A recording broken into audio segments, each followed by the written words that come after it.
Hi, Sir Carl. Magandang araw po sa iyo. Ako po si Sheila, 19 na taong gulang. Ipinanganak at lumaki dito sa Cavite. Bunso po ako sa 4 na magkakapatid. Masasabi kong ako na lang ang pag-asa ng aking mga magulang na umunlad sa buhay. Kaya't nagpursigi talaga sila na makapag-aral ako ng kolehiyo. Ang mga nakakatandang kapatid ko kasi ay nagsipag-asawa na at hindi na nakapagtapos ng pag-aaral. Ang kwentong aking ibabahagi sa inyo ay tungkol sa sikat na karinderya sa aking pinapasukang paaralan. Isa po akong food vlogger na hindi pa masyadong kilala. Nagtatampok ako ng mga kakaibang pagkain at mga sikreto sa likod ng tagumpay ng mga karinderya o restaurant na nagtitinda nito. Naisip ko na itampok ang isang kainan malapit sa universidad na aking pinapasukan sapagkat ito ay dinarayo ng mga estudyante. Kahit anong oras, puno ito ng mga tao. Karamihan ay mga estudyante ang kumakain dito, lalo at malapit sa paaralan, at abot kaya lang din ang presyo ng kanilang mga tindang ulam. Kaya hindi ko maiwasan na magtaka kung ano ang meron dito. Meron din naman ibang kainan sa kalapit nila, pero sila talaga ang masasabing pinipilahan. Kaya napagpasyahan ko na gawin siyang content sa susunod kong video upload. Pero bago iyon ay kailangan ko siyempre puntahan, tikman ang mga pagkain at subukan na rin kausapin ang kanilang manager at cook para sa mga mahalagang detalye sa pagluluto. Isang araw, kasama ang aking kaibigang sina Micah at Jessa, ay nagpasya kaming subukan ang pagkain sa kainang iyon. Lalo at kilala ko ang panlasa ng mga kaibigan ko na talagang masiselan at mitikuloso. Gusto kong malaman kung papasa ba sa kanilang panlasa ang mga ulam na ibinibenta roon. Pagkapasok pa lang namin sa kainan ay sinalubong na kami agad ng mabangong amoy na humahalina sa mga tao upang kumain rito. Inilibot ko ang tingin sa paligid sa loob ng kainan. Talagang na-amaze ako dahil punuan ang mga lamesa nila. Kaya kailangan talaga may kasamang mag-aabang ng lamesa tuwing may makakatapos, habang ang iba naman ay o-order ng pagkain para lang makakuha ng lamesa. Ang bango naman dito, wika pa ni Mika habang sumisinghot-singhot sa ere. Oo nga, lalo tuloy akong nagutom, sagot naman ni Jessa. Nakapila kami noon upang bumili ng makakain. Sheila, kami na bahala dito. Maghanap pa na lang ng table natin. Sabi ko naman, paano yan? Kailangan kong kunan ng video ang mga pagkain sa estante nila. Don't worry, kami na ang bahala roon. Alam mo namang expert kami sa pagiging videographer. Kaya chill ka lang. Mag-video ka na lang sa ibang bahagi ng kainan. Okay, sige, salamat. Sagot ko pa rito. Umalis na ako sa pila pero naroon pa rin ako sa tabi nila dahil kinukuhanan ko pa ng video ang paligid. Noong sapat na ang nakuhanan ko, ay naglakad na ako papunta sa may likurang bahagi para maghanap ng mapepwestuhang lamesa hanggang sa may nakita akong magpartner na patapos ng kumain. Umiinom na lang ng tubig ang babae. Ang lalaki naman ay inaayos na ang bag at mukhang aalis na. Kaya doon ako tumayo sa likuran nila at noong tumayo na nga ay agad na akong umupo roon at nagtawag ng busboy na magliligpit ng mga platong nagamit nila roon. Saka ko naman kinawayan ang mga kaibigan ko para alam nila kung nasaan ako banda.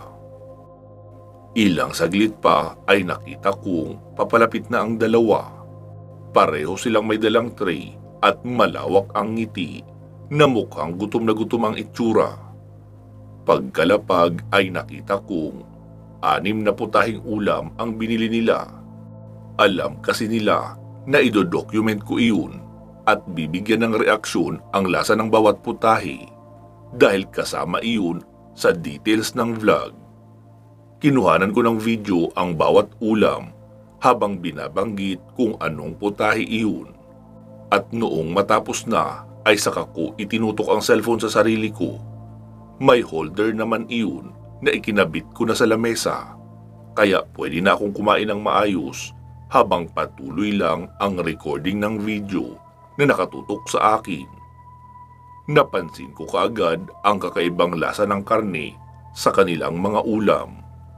Malasa, malambot at masarap. Bago ito sa aking panlasa.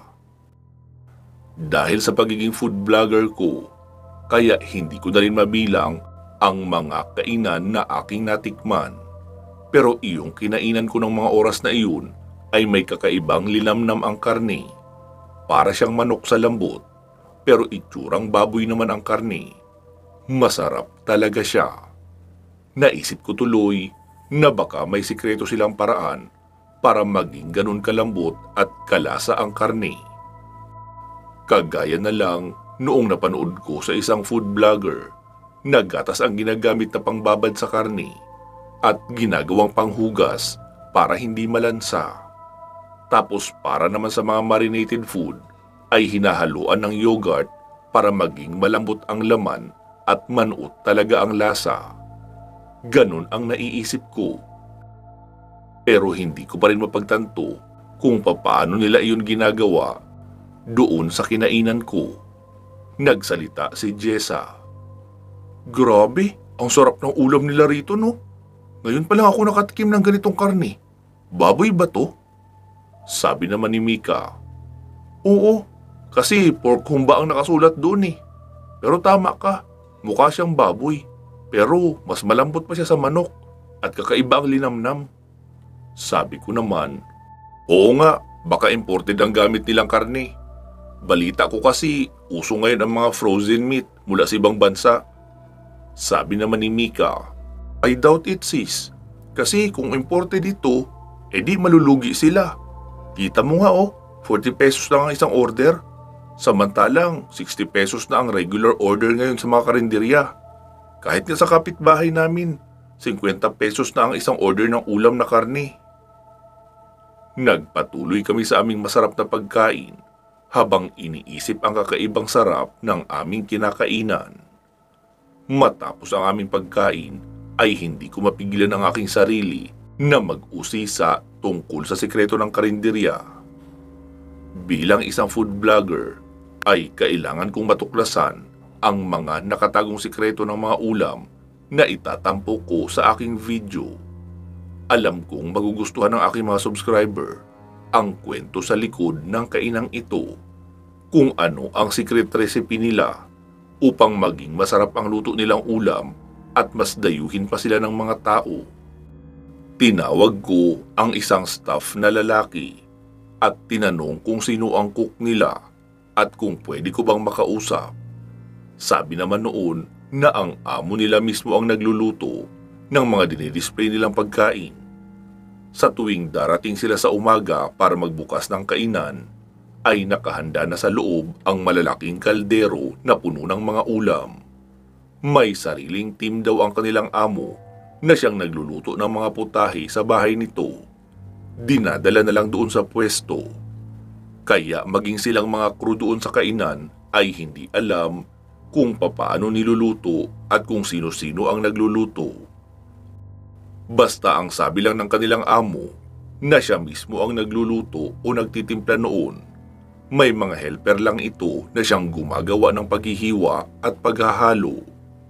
Tinanong ko naman kung naroon ba ang amo nila dahil gusto kong kausapin para sa isang interview. Ang sabi naman noon na wala raw at napakabihira dumalaw ng kanilang amo sa pwestong iyon. Isang katiwala lang ang siyang humahawak ng kaha at pera at imposible iyong makausap dahil non-stop ang customer at iyon ang nagkakaha o tumatanggap ng bayad mula sa mga bumibili. Tatango-tango na lang ako sa aking narinig na sagot. Nakaramdam rin ako ng kaunting panlulumo. kasi mukhang wala akong pagkakataon na makapag-interview roon. Lalo kung maging ang sariling mga tauhan ay hindi alam kung papaano niluluto ang mga pagkain. Noong maubos namin ang aming dessert na mais con yelo, ay nag-decide na kami na umuwi. Habang naglalakad kami sa daan, ay may nakita kaming police car sa unahan. May iilang estudyanteng kinakausap ang dalawang pulis na naroon. Sabi naman ni Maika, "Jess, si Kuya Jude yun, di ba?" Wika noon sabay nguso sa isang pulis. "Ah, oo nga. Tara, lapitan natin. Baka pwede tayong idaan sa bahay para hindi na tayo mamasahe." Lumapit nga kami sa police car. Pero medyo nakadistansya siguro ng 10 metro. Habang ini-interview ng kasama ni Kuya Jude ang isang estudyante, ay agad niya naman kaming nakita. Tapos lumapit siya sa amin.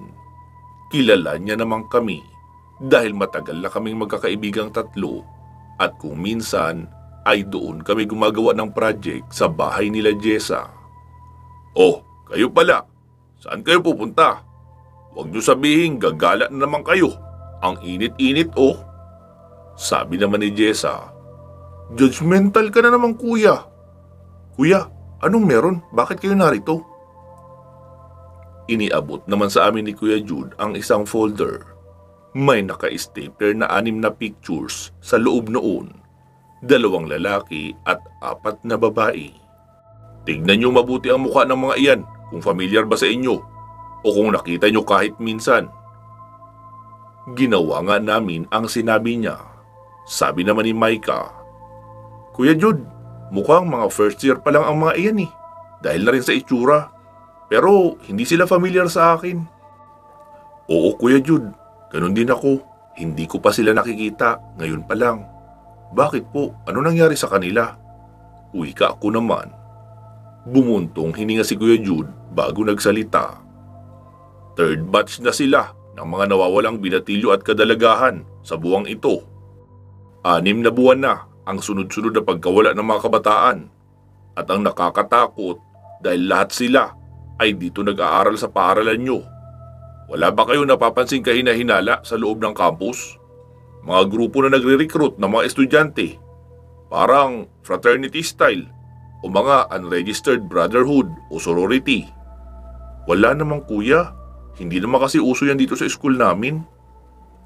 "Mag-iingat kayo ha, dahil nasa range pa naman kayo ng mga edad na dinudukot. Hanggang ngayon ay wala pa rin kaming malinaw na lead tungkol dyan. Walang mga saksi." "Kuya, baka yung sinasabi nilang puting van na nangunguha ng bata ay siya ring nangunguha ng mga binatilyo at kadalagahan." "Oo, naisip rin namin iyon. Pero wala ring report na may dinukot na nakasakay ng puting van. Basta maging vigilant na lang kayo sa paligid nyo. Sabihan nyo ako agad kung may mamamataan kayong kahina-hinala sa campus nyo." "Opo kuya," sagot naman ni Jessa. "Ano, uuwi na ba kayo? Sumabay na kayo sa amin. Idadaan ko na lang kayo sa village natin. Babalik na rin muna kami sa presinto." "Sige kuya, sasabay na kami. Tara na girls." Wika pa ni Jessa. Si Maika naman ay agad sumunod. "Oh, Sheila, ano bang hinihintay mo?" Wika ni Jessa, kaya pumasok na rin ako. Magkakatabi na nga kaming tatlo sa backseat ng kotse. Sabi ko naman, "Pwede naman tayong mag-jeep, bakit pa tayo sumabay rito?" "Para po makatipid ng pamasahe." Wika naman ni Maika. Sabi naman ni Jessa, "Bakit sis? Anong problema mo sa police car?" "Kasi naman nagbumuka ako may kasalanang ginawa at dinampot ng mga pulis. Kita nyo yung mga estudyanteng naglalakad sa gilid ng kalsada. Pinagtitinginan tayo. Iniisip nila na hinuli tayo ng mga pulis. At ang malala ay baka iniisip nila na bayaran tayong mga babae kaya tayo hinuli." Tumawa naman ang malakas si Kuya Jude. "Iyon pala yun Kaya ka pala nakasimangot at parang ayaw mong sumakay." Sabi ko naman, Alangan naman kuya, magbukas pa ako ng bintana habang sinasabing, 'Kakilala po namin ang pulis, nakikilibreng sakay lang kami.'" Medyo painis kong wika. Mas lalo naman sila nagtawanan. Magkakalapit lang naman ang bahay naming tatlo, kaya dumiretso na muna kami sa bahay nila Jessa para makuha ako ang mga video footage nila sa kainan. Kahit papaano ay pwede ko nang simulan sa editing iyon, at kung sakaling ma-interview ko ang manager o ang may-ari ng kainan, kaunti na lang ang i-edit ko. Matapos kong makuha ang mga video footage mula sa cellphone ng dalawa kong kaibigan, ay umuwi na ako sa bahay. Naabutan kong naglalabas si nanay sa likod bahay. "Anak, nandyan ka na pala. Kumain ka na riyan. Nariyan ang ulam mo sa lamesa. Tamang-tama, mainit pa ang kanin. Kakainin lang yan.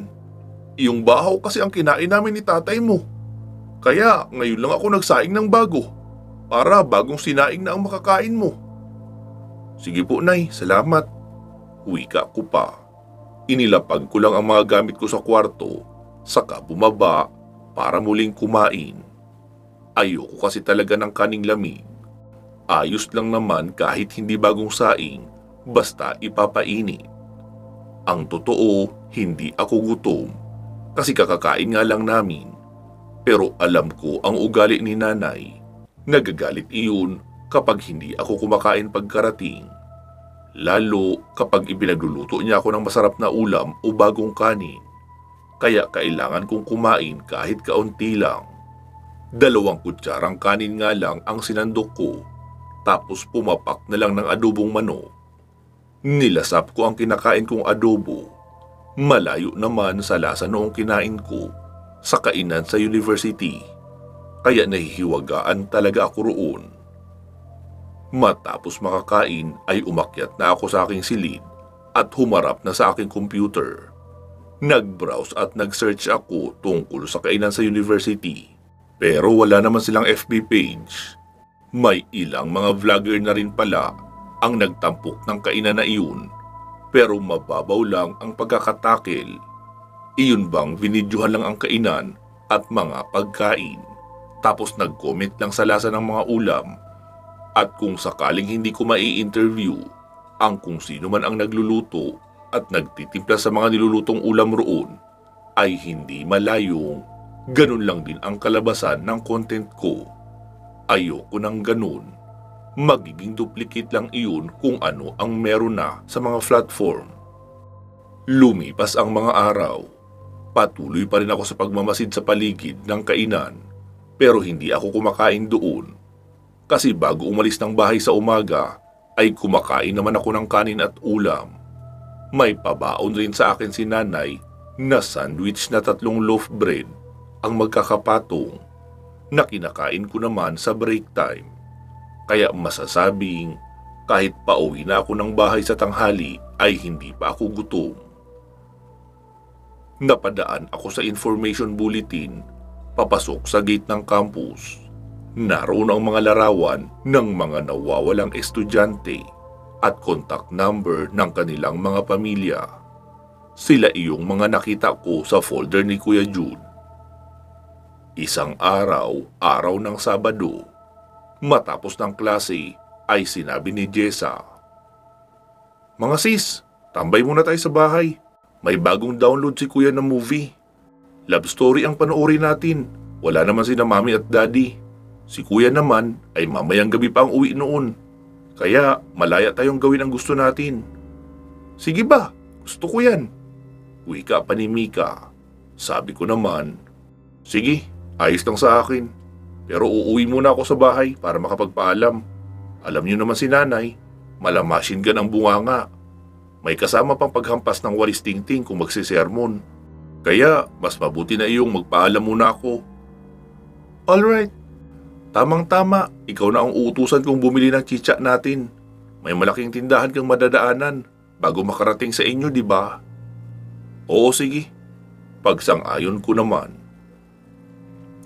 Pasado 3:00 ay naroon na kaming 3 nanonood ng pelikula. Medyo nabuburingan ako sa palabas.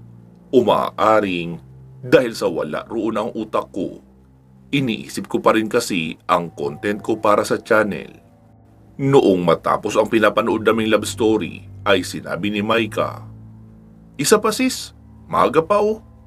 Sabi ko naman, pwedeng aksyon naman para hindi boring.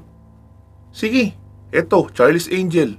Luma pero hindi ko pa napapanood ito eh. Oo sige, okay na yan. Sagot ko naman. Habang nanonood ay tila nabubuhayan ako ng dugo. Parang gusto ko bigla mag-aral ng martial arts at maging female warrior. Noong matapos kaming manood ay mag-aalas 6 na. Sis, dito na kayo maghapunan. Marami naman kaming ulam, ipapainit na lang. Mabilis lang din magsaing. Sige, nagugutom na rin ako eh. Wika naman ni Mika. Habang kumakain ay napansin ni Mika ang pagiging tahimik ko. Sis, anong problema mo? Kanina ka pa tahimik eh. Sabi ko naman, iniisip ko yung kainan malapit sa school natin. Gusto kong magkaroon ng mga video footage na wala sa vlog ng iba. E paano tayo magkakaroon noon? E di pasukin natin ang loob. Ha? Nababaliw ka na ba? Maaari tayong makulong noon. Trespassing iyon. Wika pa ni Jessa. Alam ko, pero mailalabas naman tayo ni kuya mo kapag nagkataon. Tsaka wala naman tayong nanakawin o gagawing masama sa loob. Kaya hindi tayo makakasuhan ng mabigat. Irarason na lang natin na gusto ko makakuha ng actual footage ng kusina nila kasi vlogger ako. Tapos magdrama tayo. Kaunting iyak at pagmamakaawa na hindi na uulit. Tsak, mapapatawad naman tayo ng may-ari noon. Nagsalita naman si Maika. Ikaw sis ha, hindi ka na nalalayo sa mga kinaiinisan kong vlogger. Gagawin ang lahat para lang magka-views kung ano-anong prank ang ginagawa. Ano ba kayo? Hindi ito prank. Isa itong legit na documentation. Kaya walang masasaktan o magiging damage sa property ang gagawin ko. Bahala kayo kung ayaw niyo ako samahan. Basta bukas ng gabi ay papasukin ko ang kainan na iyon. Wika ko pa at sinubo na ang huling kanin na nasa plato ko, saka tumayo. Hindi na nakapagsalita pa ang dalawa dahil nagtungo na rin ako agad sa sala. Noong makatapos silang kumain ay nagpaalam na ako na aalis. Pinag-isipan kong mabuti ang gagawin ko sa kinabukasan. Buo na talaga ang loob ko, gagawin ko. Kinabukasan, pasado 4:00 at naghahanda na akong umalis nang makatanggap ako ng mensahe mula kay Jessa. Sheila, kung desidido ka na talaga sa gagawin mo mamayang gabi, dumaan ka rito sa bahay. Sasama kami ni Maika. Nandito siya ngayon, nakaready na kami. Natuwa ako sa aking narinig. Dali-dali ako lumabas ng bahay at nagpaalam na kay nanay na pupunta lang ako kina Jessa. Alam niya naman na totoo ang sinasabi ko kasi hindi ako nagtawag ng tricycle pagkalabas o nag-abang ng shuttle. Walking distance lang kasi sa amin ang bahay nila Jessa. Pagkarating ko roon ay agad ko silang niyakap. Mga sis, maraming salamat talaga ha. Sabi naman ni Mika. Sus, ang drama mo. Matigas naman ang ulo mo. Hindi pa rin kami sumasangayon sa plano mo. Pero dahil sa kaibigan ka namin, kaya sasama na lang kami para hindi ka mapahamak. I love you both mga sis. Wika ko pa na naluluha. Sabay yakap uli sa dalawa ng sabay. Oh, tara na. Pero teka, anong plano mo? Sabi ko naman. Sa likuran ng university tayo bababa para walang makakita. Iilan na lang ang tao ngayon roon o baka nga wala na dahil linggo ngayon at papagabi na rin. Mula roon ay maglalakad na tayo papunta sa likuran ng kainan. Sira ang pader na bakod sa likuran noon, di ba? Pwede tayo roon dumaan. Tapos kapag sapat na ang nakuha nating video, pakaliwa ang takbo natin. Kakahuyan na iyon doon, pero pagkatagos naman ay highway na. Pwede tayo doon magtawag ng taxi. Kasi kung sa harap tayo dadaan, makikita tayo sa CCTV. Sabi naman ni Maika, Nice! Mukhang gusto ko ang planong ito ah. Para akong spy o mga Mission Impossible agent. Sabi ko naman, ano yung suot nyo? Bakit yellow at white t-shirt? Magpalit nga kayo ng black sweatshirt. Tsaka leggings na itim ha. Jessa, pahiramin mo muna si Maika. Sabi naman ni Maika, oo nga sis, kitang-kita tayo sa kulay ng suot natin. Noong makahanda na ang dalawa ay umalis na kami at sinunod ang plano. Naroon na kami sa likuran ng kainan, nakayuko sa gilid ng pader. May iniharang na pala silang mga gamit sa bahagi ng pader na may sira. Sabi naman ni Jessa, paano tayo makakapasok may harang na? Ano ka ba? Parang hindi ka member ng cheering squad ah. Hanggang dibdib lang natin ang pader. Kayang-kaya natin yan akyatin. Nakita kong hinihila na ni Maika ang manggas ng sweatshirt niya para umabot sa kanyang palad, pansapin roon para hindi masugatan sa matulis na bahagi ng pader. Aakyat na sana kami nang makarinig kami ng mga nag-uusap sa loob. Hoy, Celso, tara na! Anong oras na oh? Mabuti sana kung may bayad ang overtime natin. Sabi naman nung isa, hindi na ba natin hihintayin ang ibang mga tauhan ni boss? Wag na. Ang sabi naman na iwanan na lang ng bukas ang pinto sa likuran para dito na sila dadaan. Tsaka ayokong nakikita ang mga iyon. Parang mainit ang dugo nila sa akin eh. Kakaiba kong makatitig. Eh di sige tara na.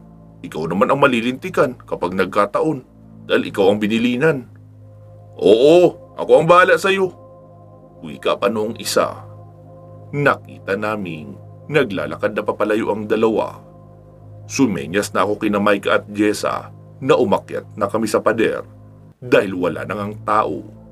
Tapos nauna na ako sa pag-akyat.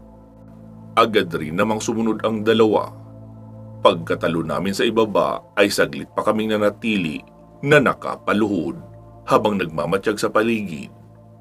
Clear, wika ako pa at nauna na sa paglalakad. Pagkarating ko sa gilid ng pinto ay ipinasok ko kaunti ang ulo ko sa loob ng pintuan. Wala namang tao, kaya pumasok na ako. Nakabukas ang ilaw sa may dining area ng kainan, kaya natatanglawan noon ang cashier's area. Agad kong inilabas ang dala kong digicam. Mas madali kasi iyong hawakan, kaya iyon ang gamit ko minsan. May maayos din iyon na hawakan. Maganda rin ang resolution kahit pa sa low light. Matapos kong makuhanan ang dining area, ay isinunod ko naman ang counter, tapos sa kitchen. Napakalinis ng kitchen nila. Stainless ang mga kagamitan at lamesa. Maging ang tiles na sahig ay talagang puting-puti. Kaya sigurado akong pasado sila sa City Health Standard. Naisip ko rin na wala namang dahilan para maging madumi ang kitchen nila. Lalo at hindi naman pala roon niluluto ang mga pagkain. Nagulat ako nang hilahin ako ni Jessa. Pagkalingon ko sa kanya ay nakalagay sa pagitan ng labi ang kanyang hintuturo. Huwag raw akong maingay, sabay turo sa pintuan. Doon ko narinig na may mga naglalakad papalapit sa pintuan. Hinila naman kami ni Maika papunta sa isang lamesang kahoy sa may gilid. May sapin iyong tela na kulay checkered na blue, tapos may makapal na plastic na cover uli ang ibabaw. May kahabaan ang sapin noong tela, kaya doon nga kami nagsipaso. Hindi kami kita roon. Ilang saglit pa ay may nagbukas na ng pintuan. Nakikita namin ang mga binti nila. Dalawang lalaki iyon at may pinagtutulungan silang akayin na isang dalaga. Doon na ako kinabahan. Mukhang kidnapping na iyon at hindi pa doon magtatapos ang lahat. Inalis ng lalaki ang busal sa bibig noong babae. Nagsisigaw iyon ng tulong. Kasunod noon ay isang malutong na sampal ang aming narinig. Pilit pa rin naghuhumiyaw ang babae. Nasundan pa ng dalawang sampal at isang suntok sa sikmura. Napaungol ang dalaga at bumagsak sa tiles na sahig. Nakita namin ang itsura niya. Siguro ay nasa 4th year high school o 1st year college na siya. Nakatingin siya sa amin. Iiling-iling naman si Maika na huwag kaming ituturo. Tapos nasundan ng 2 tadyak sa sikmura at napapikit na ang dalaga na mukhang nawala na ng malay. Sabi naman noong isang lalaki, "Sira ka talaga. Bakit mo ginulpi? Ayaw ni boss na may bugbog ang kinakatay nating tao. Kasi magkakaroon daw ng itim sa laman." Napikon ako eh. Ang ingay kasi. Bakit mo kasi inalisan ng busal? Kasi gusto ko makita ang mukha niya. Baka pwede iskuran. Uy, sira ulo ka. Wag na wag mong gagawin yan. Mahigpit si boss sa ganung bagay. Magkakaroon daw ng amoy ang laman kapag ginawa mo yun. Ikaw rin. Tayo ang kakatayin ni boss at ipapakain sa mga alaga niyang Rottweiler sa bahay. Oh, sige na. Karnihin na natin ito nang makauwi na tayo. Isa lang ba ito? Oo, isa na lang kasi ang kulang. Nakapagkatay na kami ng 2 babae at 1 lalaki noong nakaraang gabi. Kaya sapat na raw ang mga karning iyon para sa buong linggo. Grabe si boss no, tiba-tiba sa negosyo niya. Dinudumog ng mga mamimili. Tapos, rekado lang ang puhunan. Sagana pa siya sa laman loob na makakain. Ano ka ba? Huwag kang mangwenta. At least, puso, atay at utak lang naman ang kinukuha niya. Sa atin ang iba. Sa bagay, tama ka. Ika, tulungan mo na ako. Ilagay na natin sa lamesa. Uwi ka pa noong isang lalaki. Pinagtulungan nilang buhatin ang dalaga na parang baboy lang. Inilapag doon sa stainless na lamesa. Pagkalapag lang ay agad hiniwa ang leeg. Nagkikisay ang dalaga at kita namin ang pagtulo ng dugo sa lamesa. Pero sa ibaba noon ay may timba naman na sahuran. Pagkatingin ko kina Maika at Jessa ay pareho na silang umiiyak at nakatakip ang kamay na may panyo sa kanilang bibig. Ako naman ay hindi makariak pero tila sasabog na ang puso ko sa takot. Bawat bagsak ng malapad at matalas na kutsilyo sa katawan noong dalaga ay napapaigtad ako. Mahigit kalahating oras kaming naroon. Hindi namin alam kung papaano makakaalis. Hanggang sasabihin ng isa, "Nasa van pala ang ice chest natin. Tara, kunin muna natin." "Sige, tara." Pagsang-ayon naman ng isa. Noong lumabas na sila ng pintuan ng kusina, ay agad kong tinapik sina Jessa at Maika at sinenyasan na umalis na kami. Pero iiling-iling lang sila at ayaw magsigalaw sa takot. Hinawakan ko sila sa damit at hinila papalabas ng lamesa. Napasubsob pa nga ang dalawa. Sabi ko naman, "Ano, gusto niyong matulad sa dalagang yan? Ako ayoko, gusto ko pang mabuhay. Ako lang ang inaasahan ng mga magulang ko." Galit na wika ko pa sa kanila, pero pabulong na may diin. Doon pa lang sila natauhan at tumayo na rin. Pagkadaan namin sa may lababo ay kinuha ko ang isang stainless na kitchen knife. Ang rason ko, bahala na kung makapatay ako, makaligtas lang kami. Pagkalabas namin ay naglakad na kami ng payuko sa kaliwang direksyon. Nakita namin na may nakaparadang puting van sa harapan ng kainan. Nakabukas ang likurang bahagi noon at inilalabas ng lalaki ang puting styro ice chest. Hinanap ko ang isang lalaki kung nasaan. Nang magsalita yung lalaking nasa van, "Hoy! Jose! Nasaan ka na?" Sumagot naman yung isa, "Umiihi pa ako eh. Huwag kang istorbo dyan." Pagkalingon ko sa pinanggalingan ng boses ay hindi iyon kalayuan sa amin. Napatingin naman sa direksyon ko ang lalaking nasa may van. "Hayop! May nakakita sa atin! Habulin mo!" Wika pa noon at isinara ang likuran ng puting van.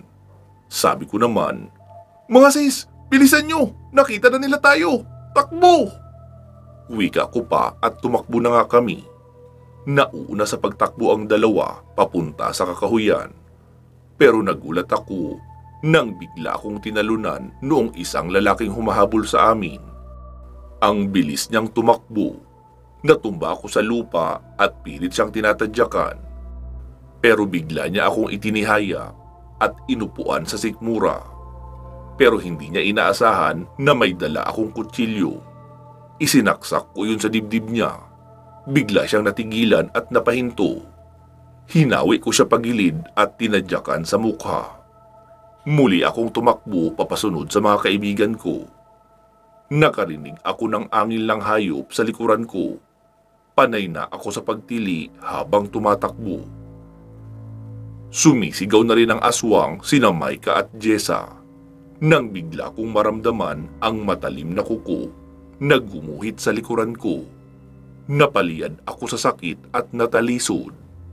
Bumagsak ako sa lupa at pilit pa rin na pumapadyak para masipa ang lalaking iyon. Pero nahuli niya ang kamay ko na may kutsilyo tapos sinakal na ako. Kaya nabitawan ko na rin ang kutsilyo. Doon ko nakita ang itsura niya. Anyong tao pa naman, pero bahagyang nagbago ang kanyang mukha. Nagkabalahibo iyon at namumula ang mga mata. Patuloy ako sa paggalaw pero masyado siyang malakas. Huwag ka nang pumalag para hindi ka na mahirapan. I-relax mo lang ang katawan mo at pumikit. Wika niya pa. Ako naman ay malapit na rin talagang pumikit dahil sa pagkakapos ng hininga. Nang isang katamtamang laki ng bato ang tumama sa ulo noon, nabitawan niya ang liig ko kaya muli akong nakahinga. Si Maika ang pumalo noong bato. Pagkalingon noong lalaki sa kanyang likuran, si Jessa naman ang umamba ng pagpalo ng batong hawak. Pero nahawakan noon ang kamay ni Jessa at piniga ng malakas. Pumalahaw ng tili sa sakit si Jessa. Noong makabawi ako ng paghinga ay hinanap ko ang nabitawan kong kutsilyo.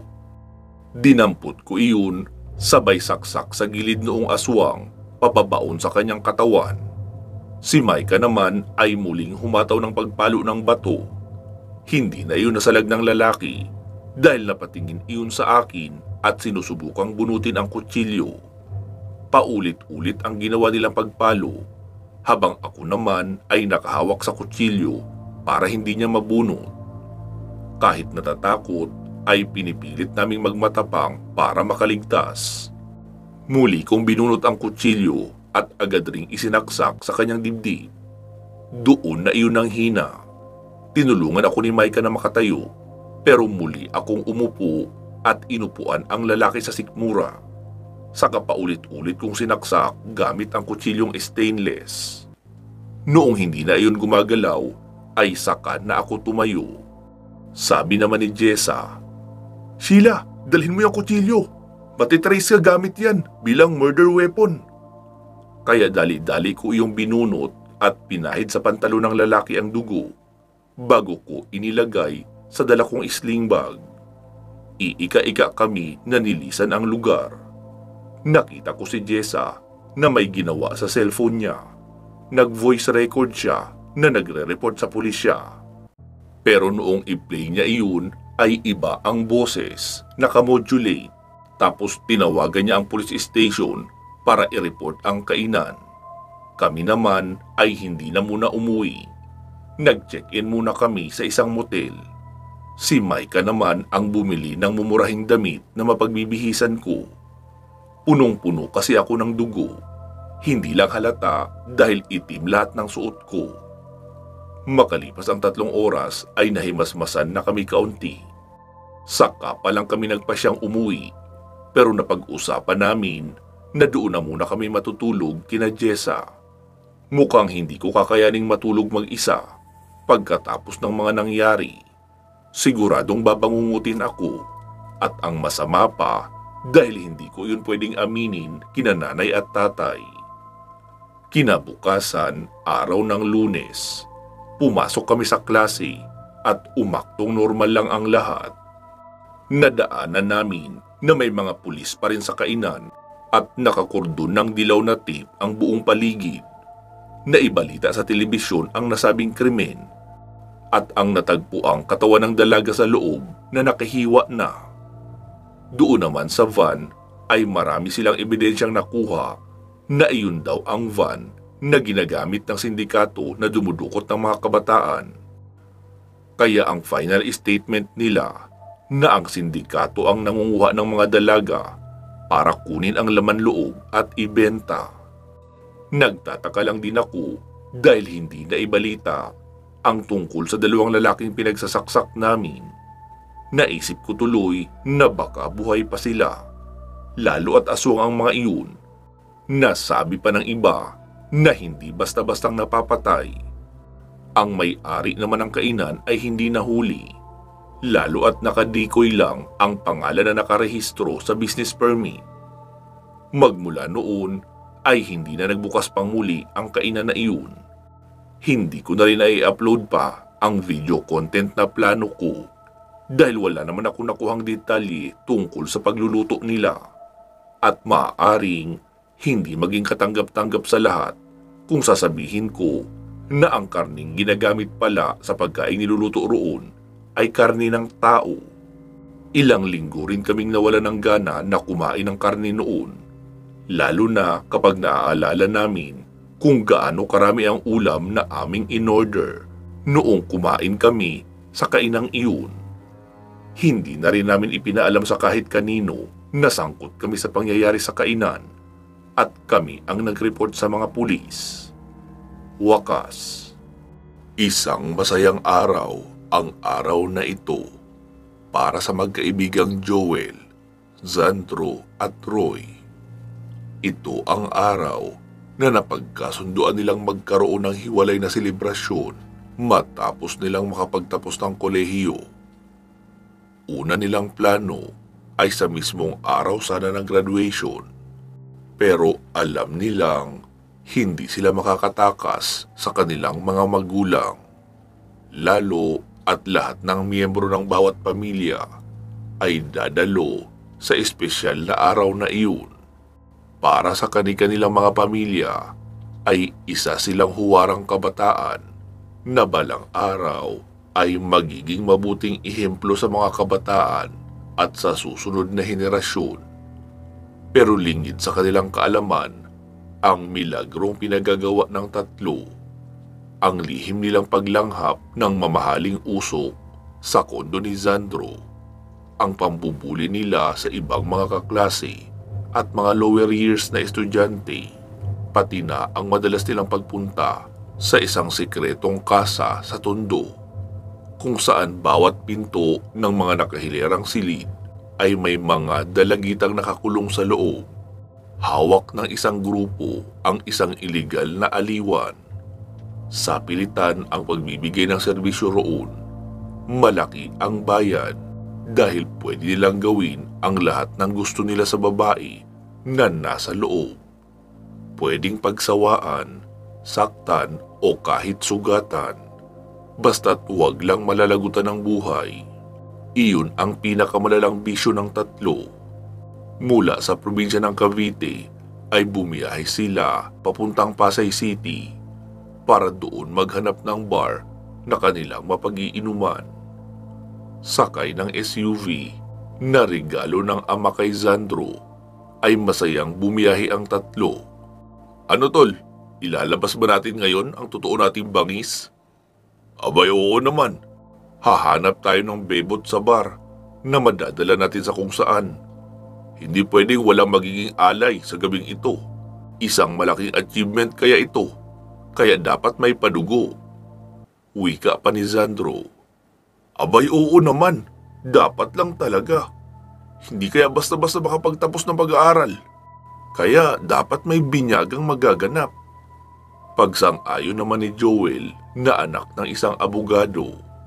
Sa kanilang tatlo, si Sandro ang masasabing pinakamaraming pera sa kanila na pwedeng waldasin. Palibhasa, isang diplomat at businessman ang ama nito na ginagawang pamalit presensya ang pera. Kaya madalas, sobra-sobra ang perang ibinibigay noon kay Zandro. May pa-credit card pa na milyones ang credit limit. Kaya kahit pa ang bumili ng bagong sasakyan gamit ang hawak na credit card ay pupwede. Si Roy naman ay anak ng isang opisyal ng pulis at kahit may ideya ito sa mga kabulastugang ginagawa ng anak ay hinahayaan lang. Ayaw niyang magkaroon ng tampo sa kanya ang anak. lalo at iyon ang kanyang uniko iho. Pasado alas 8 ay naroon na sila sa condo unit ni Sandro. Balak muna nilang gumamit ng mamahaling usok bago magpunta sa bar para masarap na ang pakiramdam. Nagsalita si Joel. "Mga tol, nakachat ko sina Lian at Vivian. Wala raw silang ginagawa. Ano, ayain natin para may makasama naman tayo dito?" "Sige ba, papuntahin mo rito para may appetizer muna tayo bago magsimula ang totoong kasiyahan." Sagot naman ni Sandro. Ang dalawang dalagang nabanggit ay mga lower year. Bali magti-third year pa lang ang mga iyon sa susunod na taon. Naging malapit sa kanila dahil kilala silang mga siga at maimpluwensya sa universidad. Madalas ring manlibre sa mga gimmick. Kaya naman kahit anong kapalit ay willing magbigay ang mga dilag. Agad nag-reply si Joel at inimbita ang mga dalaga. Agad namang nagsikilos ang dalawang dalaga sa kanilang mga bahay para magbihis at magpunta na sa kondo ni Sandro. Pagkarating roon ay agad pinasahan ng pauso. Tila kinilig pa ang dalawang dalaga sa nakita at agad pumwesto sa mamahaling sofa na nasa kondo. Matapos ang session ay saka sila nag-inuman doon na muna mismo sa kondo. Masyado pang maaga para magpunta sa bar.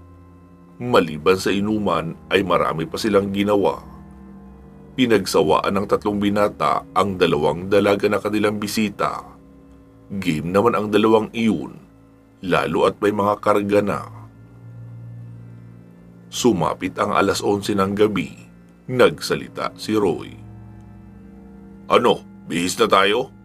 Tamang-tama na ito para masimulan ang totoong kasiyahan." "Sige ba?" Wika pa ni Sandro. Bago umalis ay sumaglit muna sila ng isa pang session. Pulbos na ang kanilang ginamit na diretsong sinisinghot ng ilong. Kanya-kanyang sigaw sila habang nakataas pa ang mga kamay sa saya at sarap na nadarama.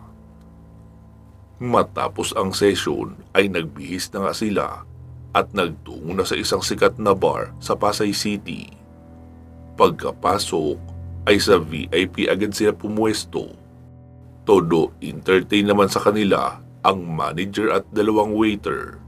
Kilala na kasi sila roon na malalakas umorder at madalas ring naroon gumigimik kasama ang maraming katropa at si Sandro mismo ang mismong nagbabayad ng mga ganoong gimmick.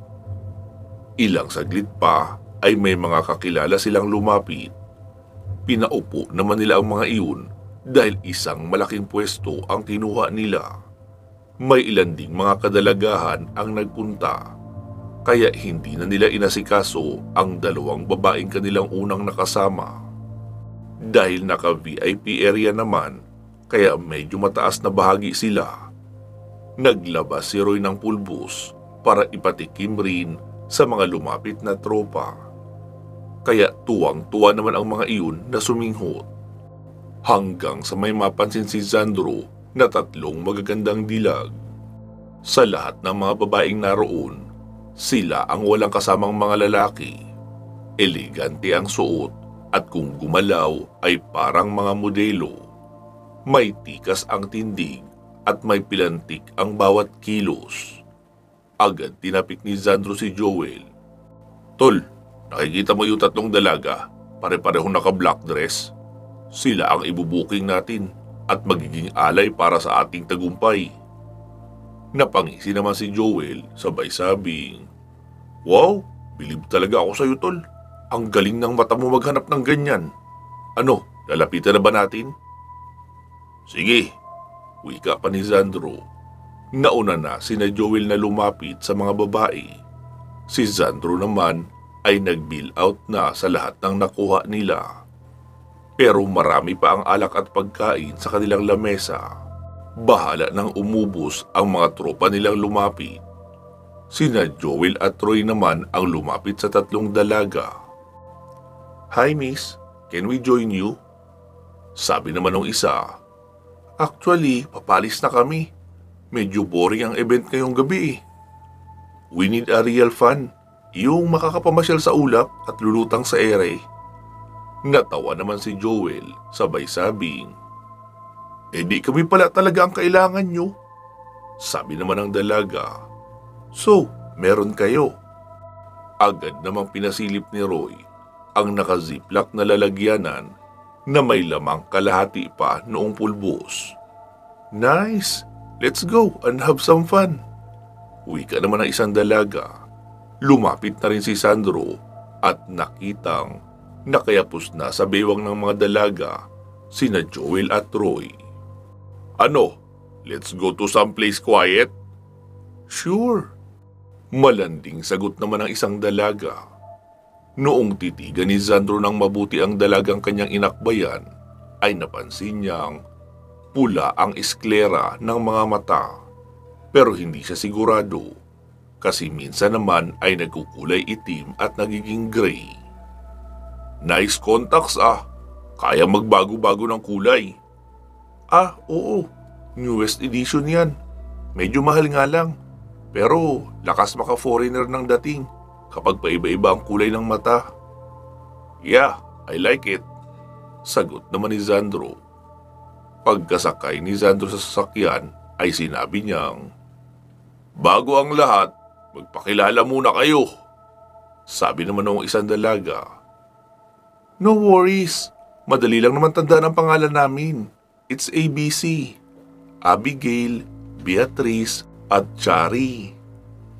"Nice. I like your names ha. Oh, saan tayo? Okay lang ba sa inyo kung sa kondo ko na lang? Along tough lang yun." "No, wag doon. Masyadong exposed. Maaari tayong masaway ng mga guards o mga mapapadaang pulis." Saan pala?" "We know a place. Actually, rest house iyon ng pamilya ni Chari." Wika pa ni Abigail. Saan yun?" "Sa Extension Drive. Sakop na yun ng Cavite. At hindi na ngayon traffic. Kaya mabilis na lang ang biyahe. Lumilipad naman siguro itong SUV nyo, di ba? Sayang naman ang ganda nito at mukhang brand new pa. Kung hindi nyo naman susubukang paliparin, di ba?" Sumagot naman si Sandro. "Abay oo naman. Sige, paliliparin natin ito kapag nasa bakanting kalsada na tayo." Sabi naman ni Roy. "Panalo ang mga babaeng ito pare. Gusto ko ang trip nila. Free-spirited at game all the way." "Yeah, right."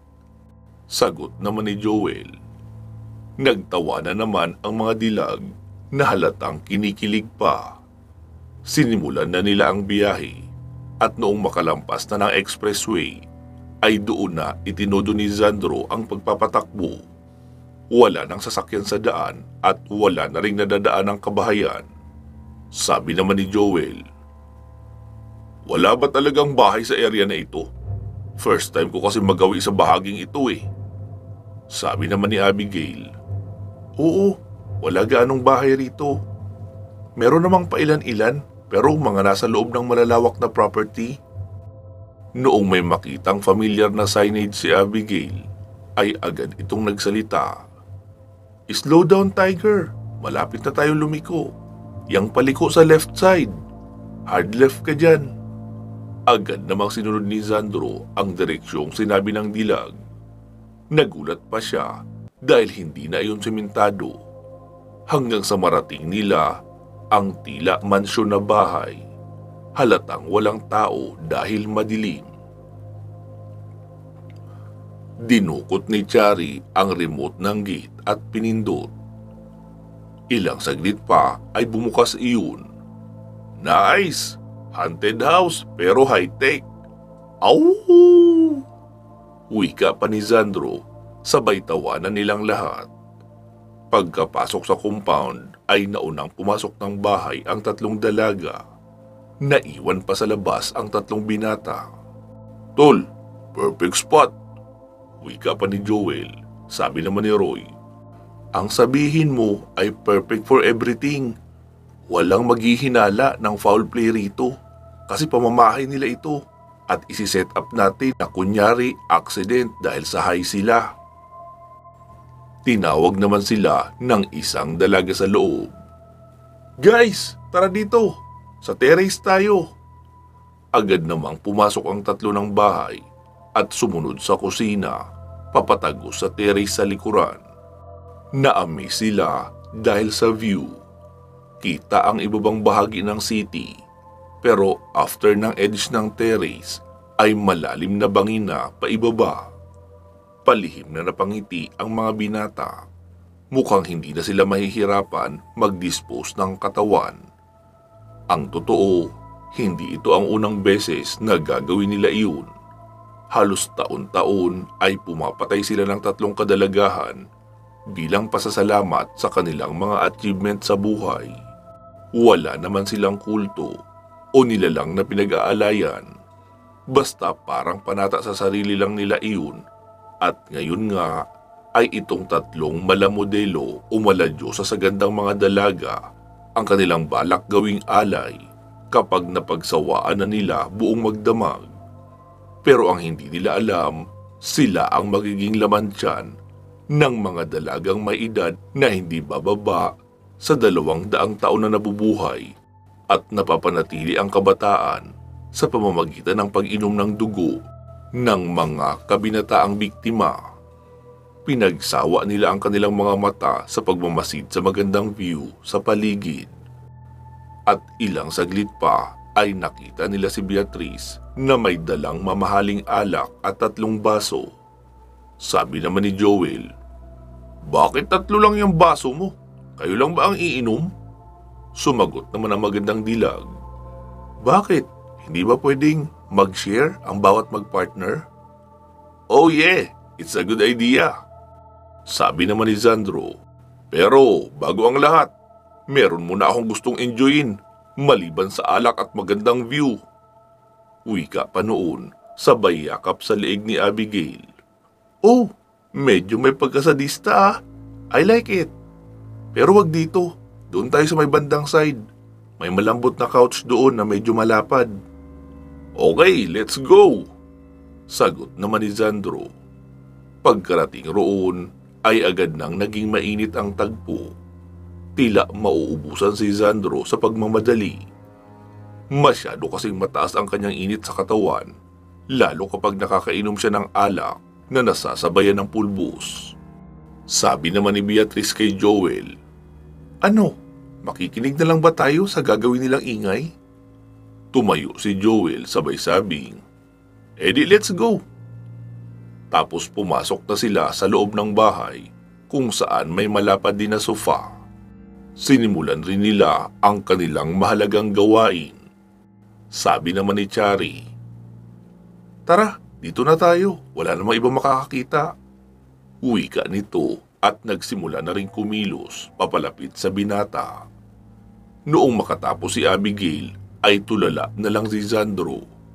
Hindi na gumagalaw ang buong katawan pero nagagawa namang magsalita.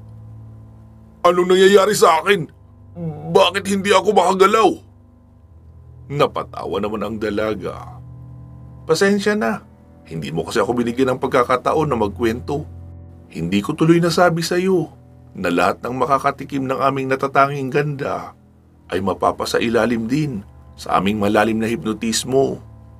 Wika pa ni Abigail at naging purong pula ang mga mata.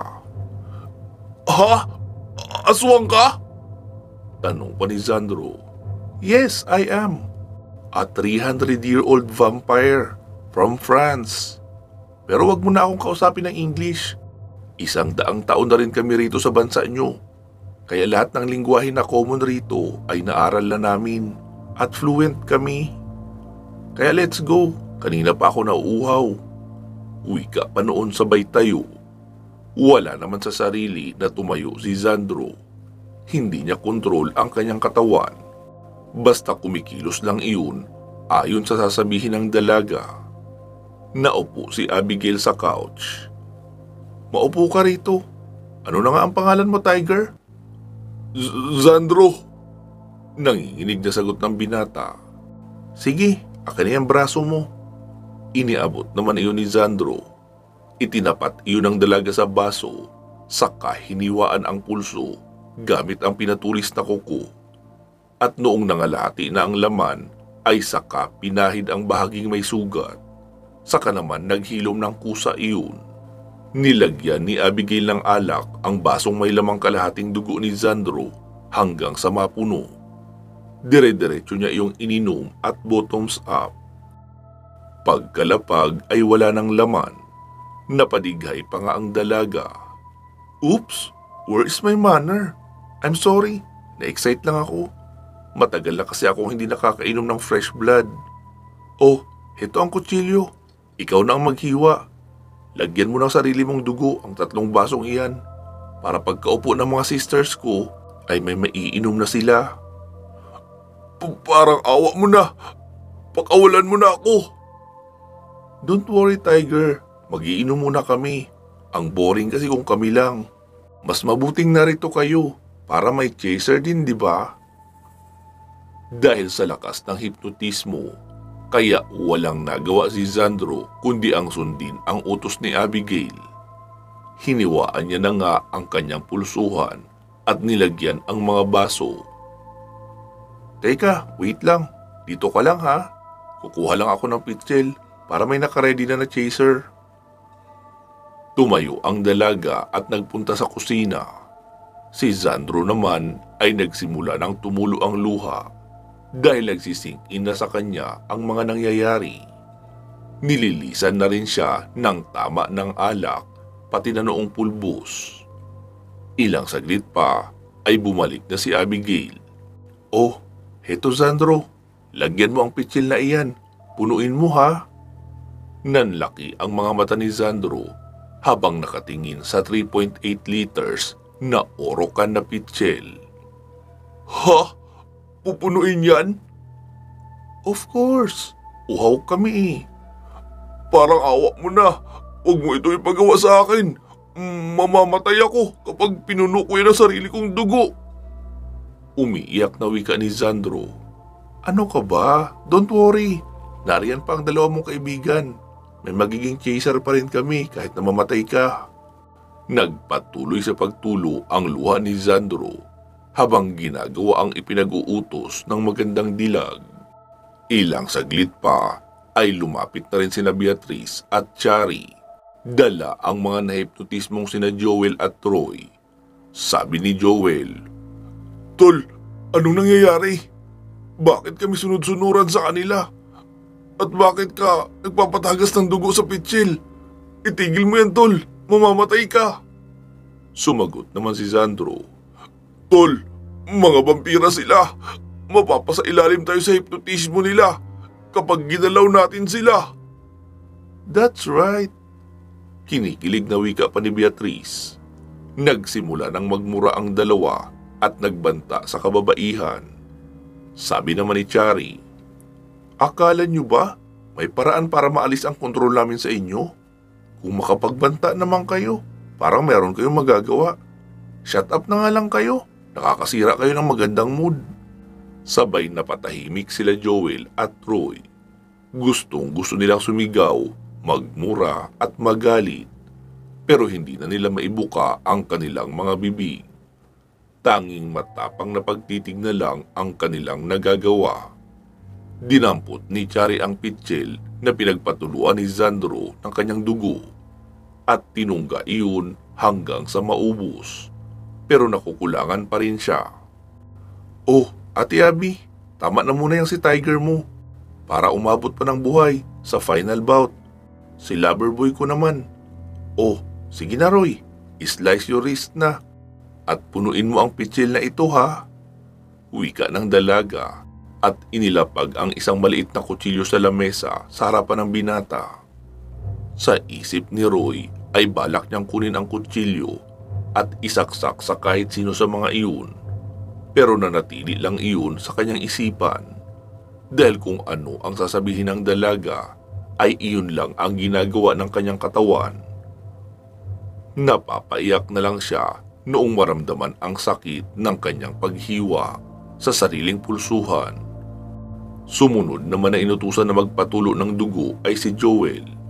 Palit-palitan silang tatlo, habang ang tatlong dalaga naman ay nagsisimula ng mag-inuman at ginagamit ang dugo nila bilang chaser. Mag-aalas 4 na ng madaling araw, pare-pareho nang nahihilo ang tatlong binata dahil sa sobrang pagbaba ng dugo. Hirap na silang imulat ang mga mata sa sobrang panghihina. Sabi ni Abigail, "Sige na, isakay na natin sila sa kanilang mamahaling sasakyan." Inilagay nilang muli si Zandro sa driver's seat.